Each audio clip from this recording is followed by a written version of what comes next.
The information presented in this video is intended for general educational and informational purposes only.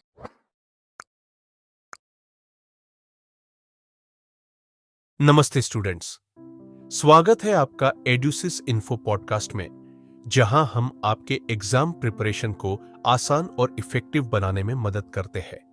आज हम कक्षा 10 biology का एक बहुत important chapter control and coordination को डिस्कस करेंगे। बस अपने ईयरफोन्स लगाइए और ध्यान से सुनते रहिए, क्योंकि हम आपको सब कुछ सिंपल लैंग्वेज में समझाएंगे। तो चलिए शुरू करते हैं। भाग 1, इंट्रोडक्शन, कंट्रोल एंड कोऑर्डिनेशन। क्या है कंट्रोल और कोऑर्डिनेशन? का मतलब है बॉडी का अलग अलग पार्ट्स के बीच सही तालमेल, कोऑर्डिनेशन और सही समय पर रिस्पॉन्स देना।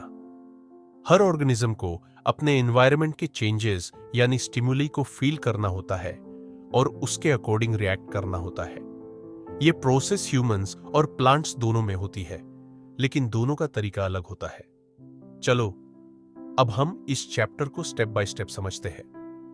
भाग 2, इंपॉर्टेंट टर्म। सबसे पहले कुछ इंपॉर्टेंट टर्म्स को समझते हैं जो इस चैप्टर में बार बार यूज होंगी। एक, स्टिमुलस, उत्तेजना, कोई भी ऐसा बदलाव जो एनवायरनमेंट में होता है और ऑर्गेनिज्म को रिस्पॉन्ड करने के लिए मजबूर करता है।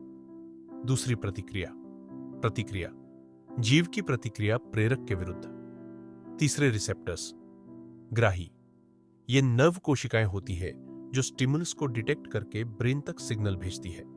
चौथे, प्रभावक, प्रभावक, ये मांसपेशियां और ग्रंथियां होते हैं जो ब्रेन या स्पाइनल कॉर्ड से सिग्नल रिसीव करके रिस्पांस जनरेट करते हैं। इंपॉर्टेंट क्वेश्चन Q1, स्टिमुलस और रिस्पांस क्या है? अंश, स्टिमुलस एक एनवायरमेंटल चेंज होता है जो ऑर्गेनिज्म को रिएक्ट करने पर मजबूर करता है, और रिस्पॉन्स ऑर्गेनिज्म का उस स्टिमुलस पर रिएक्शन होता है। भाग 3, नर्वस सिस्टम, तंत्रिका तंत्र। नर्वस सिस्टम बॉडी का कंट्रोल सेंटर होता है। ये दो में पार्ट्स में डिवाइडेड होता है। एक, सेंट्रल नर्वस सिस्टम, CNS, इसमें ब्रेन और स्पाइनल कॉर्ड शामिल होते हैं। 2, पेरिफेरल नर्वस सिस्टम, PNS, ये नर्व्स का नेटवर्क होता है जो बॉडी के हर पार्ट को ब्रेन और स्पाइनल कॉर्ड से कनेक्ट करता है। 1, ब्रेन सेरिब्रम, ये ब्रेन का लार्जेस्ट पार्ट है और थिंकिंग, मेमोरी और वॉलंटरी एक्शंस को कंट्रोल करता है। सेरिबेलम, ये बॉडी बैलेंस और कोऑर्डिनेशन को मेंटेन करता है।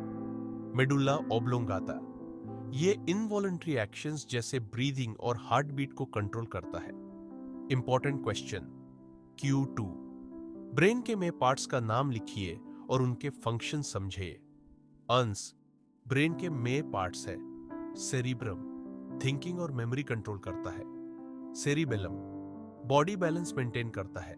मेडुल्ला ओब्लोंगाता, ब्रीदिंग और हार्ट बीट कंट्रोल करता है। दूसरा, प्रतिवर्त क्रिया, प्रतिवर्त क्रिया।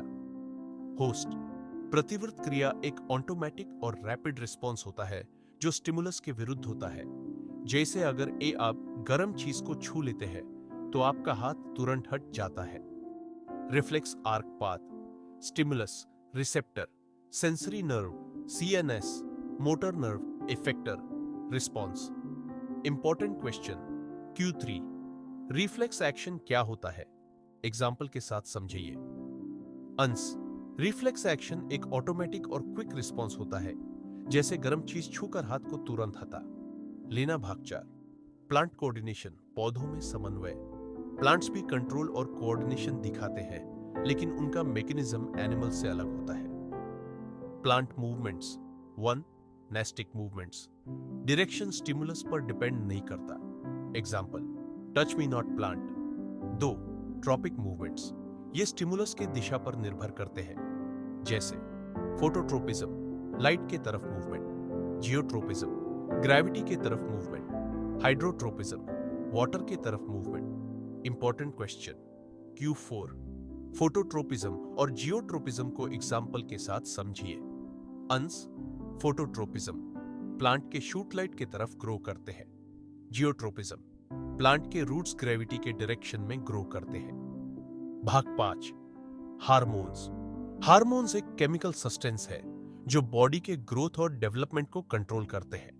Plant hormones, auxin growth promote करता है, गिबेरेलिन सीड डॉर्मेंसी तोड़ता है, साइटोकिनिन सेल डिवीजन प्रोमोट करता है, अब्सिसिक एसिड ग्रोथ को इनहिबिट करता है, एनिमल हॉर्मोन्स एड्रेनलिन फाइट और फ्लाइट रिस्पॉन्स के लिए responsible, insulin blood sugar level control करता है, थायरॉक्सिन मेटाबॉलिज्म को कंट्रोल करता है।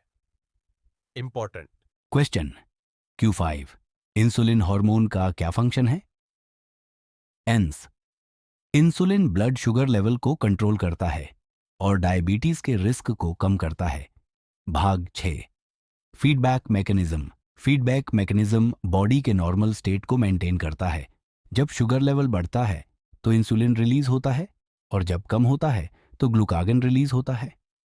Important question Q6 negative feedback mechanism क्या होता है? अंश ये एक प्रोसेस है जो बॉडी के शुगर लेवल या हार्मोन लेवल को नॉर्मल स्टेट पर मेंटेन करता है। तो दोस्तों, ये था हमारा कंट्रोल एंड कोऑर्डिनेशन चैप्टर का पूरा सफर। उम्मीद है आपको सब कुछ अच्छे से समझ आया होगा। इस पॉडकास्ट को फिर से सुनिए, नोट्स बनाइए और एग्जाम में अच्छे मार्क्स लाइए। मिलते हैं अगले एपिसोड में। तब तक के लिए हैप्पी लर्निंग।